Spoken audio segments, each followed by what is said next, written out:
Assalomu alaykum, hurmatli kuzatuvchilar.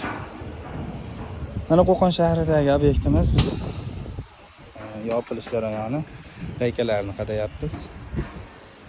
Konteynerda shiveler layga qismidan tayyorlanyapti. Bu joyimiz savdo markazi bo'ladi, xudo xolasa. Qo'qon shahri Yakatut mahallasining katta masjid ro'parasida. Bu ma'badlar ham shu konteynerda lagasidan bo'lib yopilgan, o'zimiz yopib berganmiz. Mana bu joy qolgan edi. Bu joyini ham 710 eni, uzunligi 22 metr. Patolog loy bosilib yopiladi.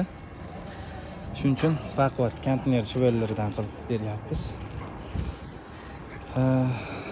Kimgadir shunaqa xizmatlar kerak bo'ladigan bo'lsa, tom yopish, naves qismi, sklatlar tomini yopish kerak bo'ladigan bo'lsa, nomer qoldiramiz. Bemalol aloqaga chiqishlaring mumkin.